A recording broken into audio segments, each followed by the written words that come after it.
ছুটি ছাড়াই প্রায় 6 মাস কর্মস্থলে অনুপস্থিত বাংলাদেশ রোড ট্রান্সপোর্ট অথরিটি বিআরটিএর সহকারী পরিচালক ইঞ্জিনিয়ার গোলাম হায়দার সরকার। শিক্ষা ছুটি শেষ হলেও কর্মস্থলে যোগ না দিয়ে অনুপস্থিত থাকায় তার বিরুদ্ধে বিভাগীয় ব্যবস্থা নেওয়ার জন্য মন্ত্রণালয়ের নির্দেশনা চেয়েছেন বিআরটিএ।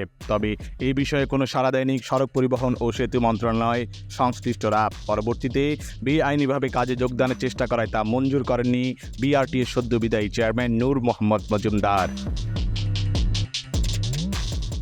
বিআরটিএ সূত্রে জানা গেছে, ইঞ্জিনিয়ারিং ম্যানেজমেন্টে উচ্চশিক্ষার জন্য 2021 সালের 2 জুন থেকে ছুটি নেন সহকারী পরিচালক গোলাম হায়দার।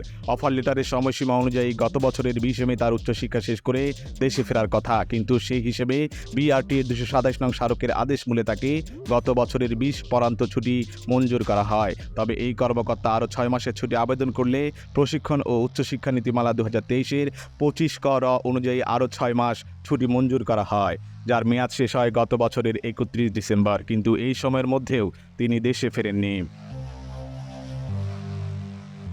পরবর্তীতে গোলাম হায়দার পিএইচডি অধ্যয়নের জন্য আরও 2 বছরের ছুটি বৃদ্ধির আবেদন করেন, কিন্তু বিদেশে অবস্থানরত থাকা কোনো কোর্সে ভর্তির আবেদন ও ছুটি মঞ্জুরির কোনো সুযোগ না থাকায় একই সালের 19 ডিসেম্বর 2596 নং স্মারকে তাকে ছুটি শেষে কর্মস্থলে যোগদানের জন্য নির্দেশনা দেয় কর্তৃপক্ষ। তবে সেই নির্দেশনা মানেননি বিআরটিএর এই কর্মকর্তা।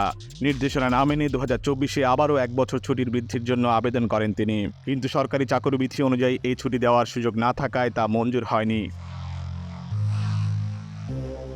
বিআরটিএর উপপরিচালক রিপন কুমার সাহা বলেন, সহকারী পরিচালক গোলাম হায়দার সরকার কিছুদিন পূর্বে চেয়ারম্যান বরাবরে যোগদানের আবেদন দিলে চেয়ারম্যান সেটি মঞ্জুর করেনি। তার আবেদনটি মন্ত্রণালয়ের মতামতের জন্য পাঠানো হবে। মন্ত্রণালয় থেকে যে সিদ্ধান্ত আসবে সেটা বাস্তবায়ন করা হবে।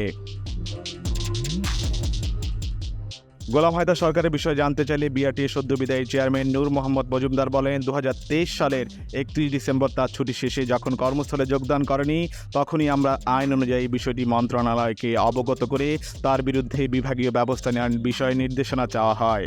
মন্ত্রণালয় কোনো ধরনের নির্দেশনা না দেওয়ায় তার যোগদানপত্রটি মঞ্জুর করা হয়নি। যেহেতু সে আইন ও কর্তৃপক্ষের নির্দেশনা অমান্য করেছে, সেহেতু তার বিরুদ্ধে বিভাগীয় ব্যবস্থা নেওয়ার পরে যোগদান প্রদান করতে পারবে। যেহেতু সে আইন ও কর্তৃপক্ষের নির্দেশনা অমান্য করেছে, সেহেতু তার বিরুদ্ধে বিভাগীয় ব্যবস্থা নেওয়ার পরে যোগদান প্রদান নিশ্চিত করতে পারবে কর্তৃপক্ষ। বিআরটিএর বর্তমান চেয়ারম্যান গৌতম চন্দ্র পাল বলেন, বিষয়টি আমি পুরোপুরিভাবে অবগত নই, তবে মন্ত্রণালয় থেকে যে ধরনের নির্দেশনা দেওয়া হবে আমরা সেভাবেই পরবর্তী পদক্ষেপ গ্রহণ করব।